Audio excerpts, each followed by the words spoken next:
Hello, it's Dave. It is Monday, August the 26th, 2019. It's about 11:32. This is the weekly update from last Friday was late.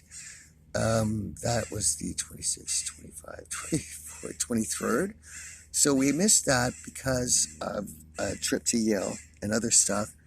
And I also want to say hello to my sister, Kelly. So those are the two main things we're doing. So let's do the weekly update very generally. Um, I did go up to Yale. Yale is about a 23-kilometer drive north of where I am now, Hope. And I went up there to go on a trail, the Spirit Coves Trail. It's just west of transmission lines in the Fraser Valley. I was hoping that would lead me somewhere positive. Um, I did climb Mount Eagle about a year ago, and that was about 1,045 meters. So the climbing wasn't the problem. The issue this time was um, Mount Eagle had steep elevations to climb, but you didn't have to go up a rock cliff. The problem where I was, the it was a very advanced trail, and at some points I had to get on my hands and knees and actually crawl up the side of a mountain. Um, I realized the night I was going to start going there when I arrived there, which was middle of last week, and it was dark already, and I realized I don't want to break my neck. I know that I'm not an experienced mountain climber. I played it safe, and I slept and got up in the morning. I I was probably maybe about half or two-thirds of the way near the top of this area I needed to get to, but it became that the angle of the cliff or the side of the mountain was like 70 degrees. It was so vertical that I was climbing up using my elbows and my knees to stay on. And some parts there were no trees or roots or anything. And I realized the odds of me breaking an arm or something, or worse, my neck and paralyzing myself are rising, and nothing is worth that to me. Breaking an arm or something I couldn't care about, but it wasn't worth it to me. And I also thought, I've had challenges before where I had to really decide whether I was going to give up or not. And this was the first one in BC where I decided to give up. I realized the macho thing and my ego are irrelevant. I don't want to be paralyzed, and I don't want to take a risk. It was a risk that was just becoming too great. It was disappointing. And part of it, I had to get down off the mountain on my ass for part of it. It was just so goddamn steep, and I have a fear of heights. So the trip to Yale was not productive in that sense. Um, we're moving into now, today's the 26th, tomorrow is the 27th. The last week or so, I put out a document called 23 Reasons Why You Should Immediately Evacuate the Fraser Valley. I am not a psychic. I am not predicting 100% that an earthquake is happening. What I am saying is, I got in a car about 2 weeks ago, and right on the dashboard, directly in my line of sight, was written August 7th, 2019, 9:15 a.m. Someone had some reason for putting it there. Either it was a hoax, either it was a warning. We'll find out, possibly. August 7th passed and nothing happened. There have been the 23 points are 23 events or reasons why someone could safely conclude that some sort of accident or disturbance is going to happen. And I think it will be some sort of an earthquake. What I've been alluded to is that similarly to the Indian Ocean earthquake and tsunami, I believe in 2002 or 2004, it was on Boxing Day, when explosives were detonated in the ocean bed to cause that. I've been now led to believe that similar explosive devices have been placed in locations a while ago with a date calibrated for August 27th and a possible time of 8 o'clock in the evening. That's less than 48 hours away. So I have not gone back to Vancouver since I was told to leave. over a month ago. I've been tempted a few times, but the overwhelming evidence is that, let's just put it this way, someone's up to no good. There's things being insinuated or said or outright spoken that a disaster, a calamity is on its way. And the date that I'm concluding that is most likely is tomorrow. So we have no food, we have no clothing. I'm going to have to go north and climb up a mountain, not too bad. I know of some roads that I can go on that'll be a little safer, but I need to get out of the Fraser Valley because someone's up to no good. And it's better to be safe than sorry in this case.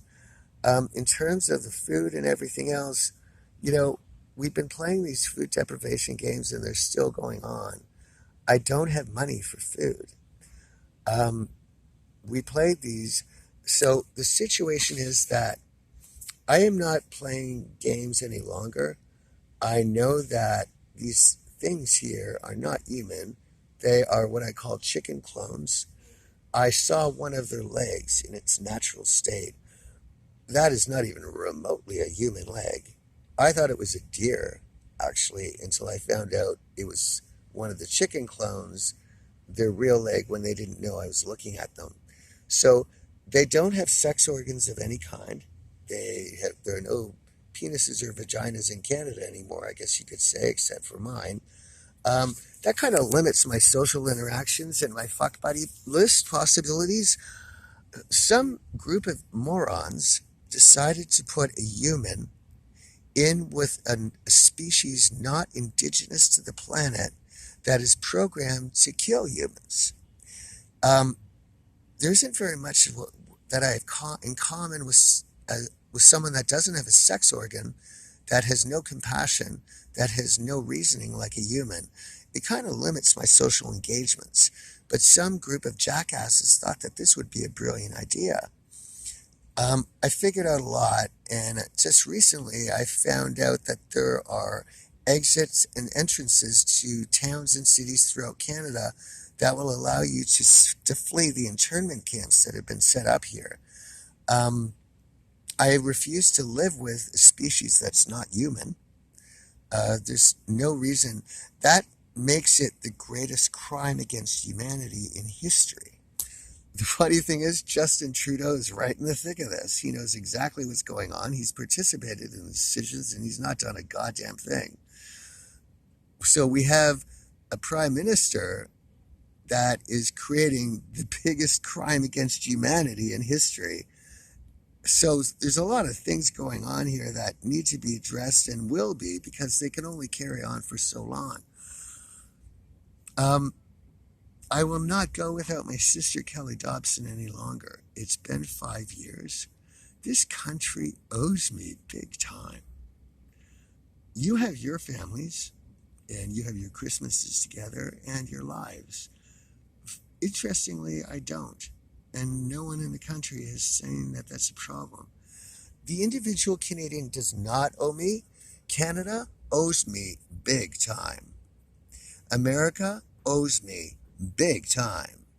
America is responsible for a significant amount of suffering and starvation and murder attempts.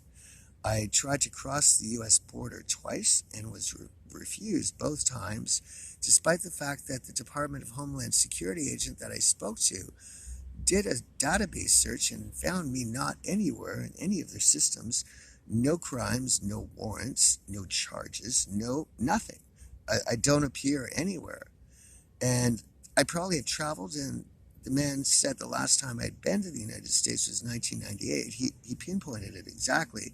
So he similarly has probably concluded that I was able to, he could find the stats that I've gone to the United States perhaps 150 to 200 times. And I also lived in New York City for several months. There's no grounds for not letting me into the United States.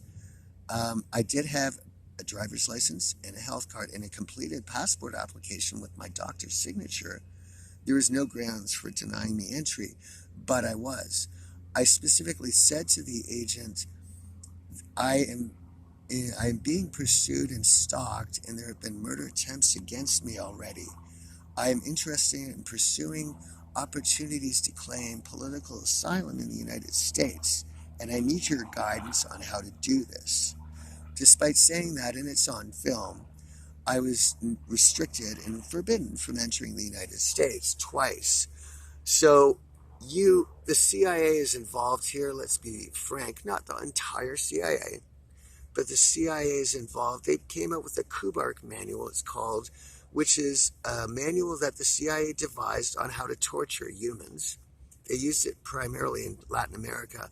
KUBARK. This exact KUBARK manual has been used for 3 years to torture me. The CIA is part of the Department of Homeland Security, and they were responsible for not allowing me into the United States, which further allowed starvation, deprivation of everything, including clothing, medicine, food, water, bedding. There have been murder attempts, part of which involved the CIA, not the entire organization, but evil elements within it. The United States government is not clear here. It is responsible for a significant amount of suffering and weight loss and ill health. There are consequences to this. What I'm going to say here is that there are a lot of people and they're not very clean. No one is walking away from anything. I've said that. We are at a point where I refuse to accept any bullshit from anyone any longer. This past winter, I was forced to sleep outside every night with no winter coat, no hat, no gloves, no scarf. Not one person came to my aid. I had post-traumatic stress disorder, and I was forced to sleep outside in subarctic weather, a Canadian winter, every night. And not one goddamn person in America or Canada came to my aid. Not one. As a result, none of you have all squandered your moral authority that you might have had over me at one point. I will not be following orders or threats or anything from any of you. We are simply at one point. I will not be eating until I am with my sister, Kelly Dobson. If that is not facilitated, then I will not be eating, and that can only go on for so long. I am not going to bend to anyone. Yesterday, I did go to Yale. Nothing was done. There was no attempt to meet me halfway, despite sending a clear plea to United States Defense Secretary Mark Esper and Canadian Defense Minister Harjit Sajjan. Not one effort was done. I went to Yale, and about a week before that, I went to the Coquille River and Valley, where the Great Canadian Trail is, hoping to find some sort of support in the military. Absolutely nothing showed up. I was actually left abandoned at 4 o'clock in the morning on the trail, not knowing where I was. It was a big deceptive trick to just leave me out in the middle of the forest by myself. Where we are now is a very difficult position. Tomorrow night there is this potential mega thrust earthquake, the type that occurs once every 500 years on the West Coast. I have no food. I have no water. I haven't eaten in 5 days. I had a pepperoni stick yesterday, and I might have had one today, and a Timbit. That's it. I am not getting the money. I can stand for an hour or two. Today I stood for 2 hours and I didn't get a dime until I spoke up, and then I got something. I cannot survive on $10 a day for food, transportation, toiletries, everything else, cigarettes, coffee, everything. I have been starved for so long that we're now at this point where I am not going to be eating until I am with Kelly Dobson. It's not really a starvation thing or a hunger strike because there's no goddamn fucking money to buy any food anyway. I wanted to get some sort of a sleeping bag or at least a blanket, maybe a sweater and a t-shirt, because I might be up in the mountains again for several days, especially if there is an earthquake. I will be cut off for a period of time, and I was trying to get warm. Um, we're playing jackass games with that. No one will give me anything. The hours aren't here, the hours aren't there. Um, the money thing, I don't have money, so I can't take any food because there's just no money to buy any. So the situation is really murderous. I am now having to go up into the mountains by myself with no food, no provisions, and there might be a gigantic earthquake and I'll be left up there by myself. No one's doing anything, both the evil people and the so-called people who think they're not evil, but they're acting pretty similar to the evil ones. Let's just conclude here that this is over. I'm not bowing to anyone. I will not kiss anyone's ass. You can have your clones fucking drive around in your fucking paraplegic wheelchairs. You can have them snort. You can have them spit. You can do all your shit. We're doing still toilet paper capers in the middle of having no food to eat for 5 days and no money to buy any. They're focusing on whether there's toilet paper in the bathroom last night. That's what these fools are doing. I am so goddamn fed up with all of you. No one has done anything, and I just have to live with that and move on with my life. But that does not mean that I'm going to let you keep my sister and force me to live in this internment camp. It's disgusting what's happened. Yesterday, I was assaulted for 3 hours trying to hitchhike a ride. The physical assault of being tasered by the side of a highway for 3 hours meant that my sphincter didn't work anymore, and diarrhea started oozing out of my ass down my leg. I had to drop my pants in the middle of the highway and take a dump and get some Kleenex and stuff to clean out my pants. That's what they did to me yesterday. I will not live with this fucking shit any goddamn longer. It's over. I will not be eating until I am free and I am with Kelly Dobson. Failure to facilitate that means certain death. We're now going to go to the point where you see my body. I don't know where I can put this. Maybe here. But it doesn't really matter. This is what I look like. I have tried to shove milk and some cheese and some pizza if I had anything. This is really still not a male body. It's pretty thin.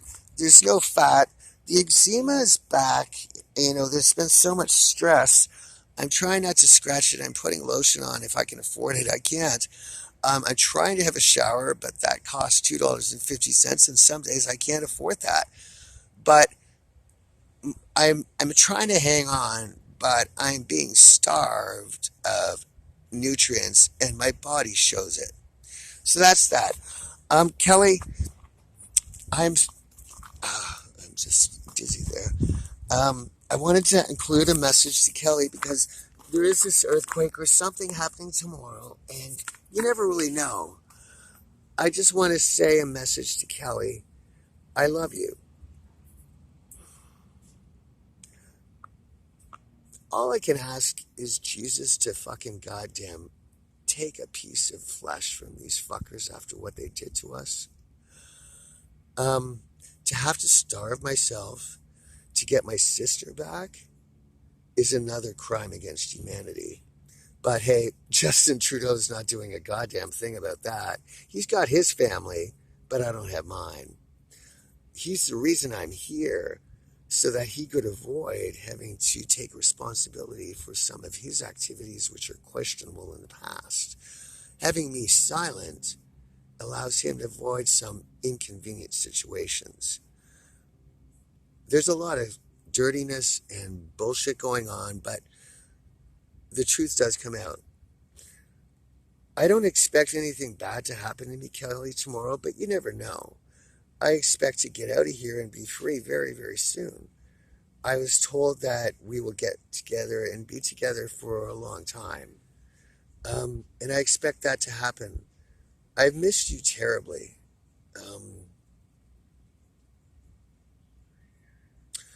I want you to know that I value you highly. There's no one who can replace you. You're unique and you're special and you're my sister. And I love you dearly. I wish I could do something other than what I've tried to get you back. But some people are just fucking goddamn bastards. And some of them think that they're angels. The Army has done absolutely nothing. The Canadian government has done nothing, Kelly.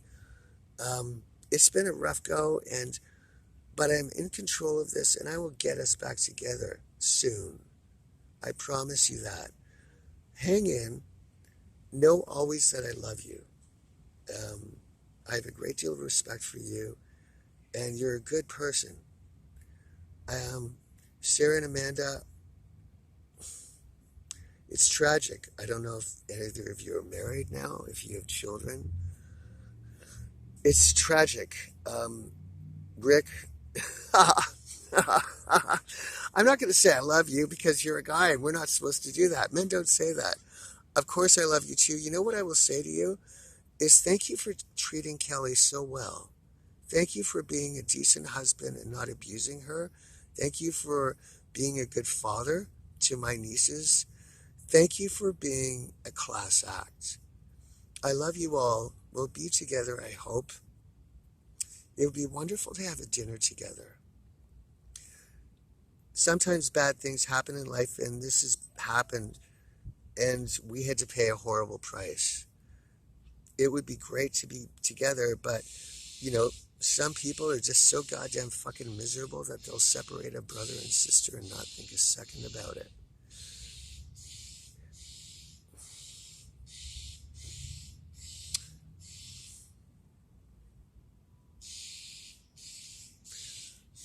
I expect to see you within days. I will get what I want. I am sorry that we got separated and, things look so positive and 5 years are gone and we can't talk about that now because it's in the past. Stay safe. We will get these bastards back. Kelly and I will have to sit down and talk and make sure that we do things that the other person wants to be involved in because they tie together. I want you all to know, though, in the eyes of the law, you have exactly the same power and rights as I do. If something does happen to me, remember, you can go after them for violating your charter rights to assemble with me. This court situation, I am prominent and I've got a lot of stuff going on. But remember, every single one of you, Kelly, Sarah, Amanda, and Rick, each one of you can drag these bastards into court. Don't forget that. Go after them. If something happens, go after them. Kelly, you and I could be an awesome team together because they have violated both of us, and there is no legal method to separate a brother and sister. Almost every other human relationship has a way that's been incorporated into the legal system or process for severing it. But for some reason, the lawyers and judges and politicians and public have decided a sister and brother is such a unique, special bond, it should never be separated. These bastards, these chicken clones that aren't even human, did this to us. Kelly and I will be a force that could steamroll and completely annihilate. And we will talk about that and see what we'll want to do when we're together at the right time. But don't forget, guys, you can go after them because you have equal rights in front of the law. Your charter right to associate with me was violated. That's it. That's it for the weekly update. That was late. We did get the 23-point reasons why you should immediately evacuate. I put a PDF together, and it looks great. I'm doing some great work, some really fantastic work, despite all the challenges and starvation and homelessness. And they're running scared. They're boxed into a corner now, and they have nowhere to go. They can threaten, and they can have toilet paper capers. I will be getting out of here soon, very soon. I am not bending. This is over. That would be great because I'd like to move on with my life and let the lawyers deal with all of this. and I'll be involved, but I have things I want to do with my life, and this trash is not in it. I need to get out of here. Canada and America, you have been a disappointment. Mark Esper, you're a constant disappointment. Harjit Sajjan, the both of you are like Judas. You betrayed me. You betrayed the man that saved possibly your nations. You're Judas. It's I cannot say that there's been an exemplary assistance done by the governments or the people that run them.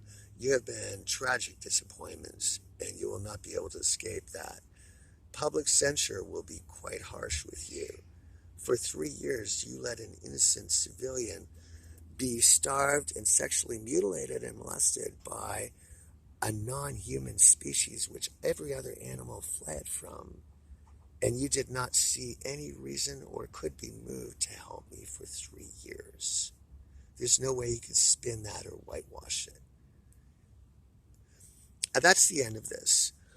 It's a sunny day. It's August, which is always a good month for me. And I believe God is with me and I will be safe.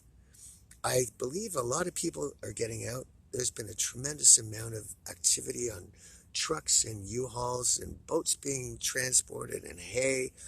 I think a lot of people know that something bad is coming and fortunately are getting things out, and that's great. This nation is blessed. Very few humans will probably be dead as a result of this earthquake. We have to count our blessings. Many people survived the Great Water Apocalypse, and it looks like many people will survive one of the worst earthquakes in human history. That's great news. We can rebuild. We cannot replace human life. Kelly, Rick, Sarah, and Amanda, I love you. I hope to see you by the weekend. Pray for me. I'll be fine, but an extra little prayer or two will be good. I won't be able to eat or anything because there's no fucking money. I'm going up to the mountains in when an earthquake's occurring without any clothing or without any food. But hey, I'll live with it. I'll see you soon. God bless everyone and stay safe over the next couple of days.